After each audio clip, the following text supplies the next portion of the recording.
భక్తి భాస్కర ప్రేక్షకులకు నమస్కారం. ధర్మ సందేహం కార్యక్రమానికి స్వాగతం. కొత్త ఇంటి నిర్మాణం చేపట్టే ముందు వాస్తు పూజ ఎందుకు చేస్తారో మీకు తెలుసా? అసలు ఈ వాస్తు దేవుడు ఎవరు? ఆయన ఎలా ఉద్భవించారు?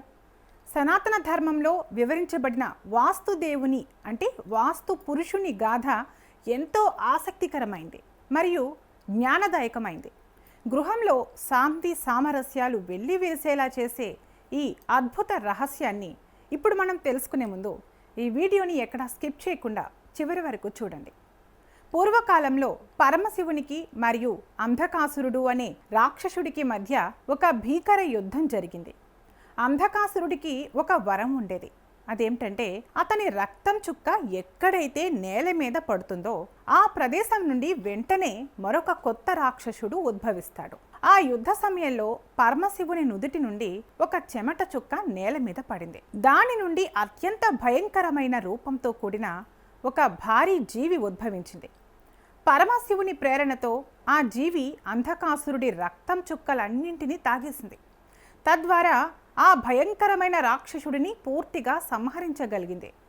అయితే అంధకాసురుడి రక్తాన్నంతటినీ తాగేసినప్పటికీ ఆ భారీ జీవికి ఉన్న విపరీత ఆకలి మాత్రం తీరలేదు. ఆకలితోనూ ఆగ్రహంతోనూ రగిలిపోతూ ఆ జీవి ముల్లోకాలను మొత్తంగా భక్షించి వేయాలనే ఉద్దేశంతో ముందుకు దూసుకువచ్చింది. దీనిని గమనించిన పరమశివుడు ఆ జీవిని బలంగా నేల మీదకు విసిరేశాడు. సృష్టికి మళ్ళీ ఎటువంటి విఘాతం కలిగించకుండా ఆ జీవి తిరిగి పైకి లేవకుండా ఉండేందుకు పరమశివుడు 45 మంది దేవతలను పిలిచి ఆ జీవి శరీరంలోని వివిధ భాగాలపై తమ స్థానాలను అధిష్ఠించి దానిని నేలకు గట్టిగా అదిమి పట్టాలని ఆజ్ఞాపించాడు. ఆ జీవి నేల మీద పడినప్పుడు దాని ముఖం ఈశాన్య కోణం అంటే నార్త్ ఈస్ట్ వైపుకు, ఎడమ చేయి వాయువ్య కోణం అంటే నార్త్ వెస్ట్ వైపుకు, కుడి చేయి ఆగ్నేయ కోణం అంటే సౌత్ ఈస్ట్ వైపుకు మరియు పాదాలు నైరుతి కోణం అంటే సౌత్ వెస్ట్ వైపుకు ఉండేలా అమరాయి. ఇలా దేవతల భారీ బరువు కింద నలిగిపోతున్న ఆ జీవి ఇప్పుడు పురుషుడుగా పిలువబడుతోంది. తన ప్రాణాలను రక్షించమని అత్యంత వినయంతో వేడుకుంది.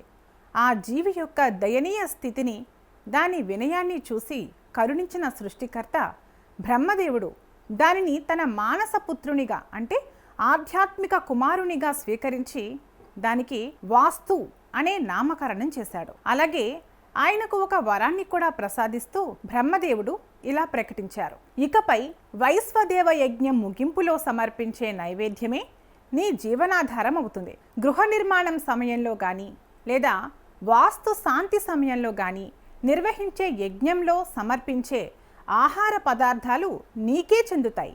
ముఖ్యంగా గృహ నిర్మాణం చేపట్టినప్పుడు వాస్తుదేవుడిగా పిలువబడే నిన్ను ఎవరైతే పూజించరో ఆ వ్యక్తిని ఆహారంగా స్వీకరించే హక్కు నీకు ఉంటుంది అని బ్రహ్మదేవుడు ఇలా వరమిచ్చాడు. అయితే ఇక్కడ ఆహారంగా స్వీకరించడం అంటే వాస్తుదేవుడిని పూజించని వ్యక్తి తన జీవితంలో కష్టాలను మరియు బాధలను అనుభవించక తప్పదు అని అర్థం. వాస్తు పురుషుడి శరీరాన్ని అదిమి పట్టిన 45 మంది దేవతలలో 32 మంది బయటి భాగాలలో నివసిస్తుండగా 13 మంది లోపలి భాగాలలో కొలువై ఉంటారు. సరిగ్గా ఇదే కారణం చేత కొత్త ఇల్లు లేదా భవన నిర్మాణం ప్రారంభించినప్పుడల్లా మొట్టమొదటిగా వాస్తు పురుషుడిని పూజిస్తారు.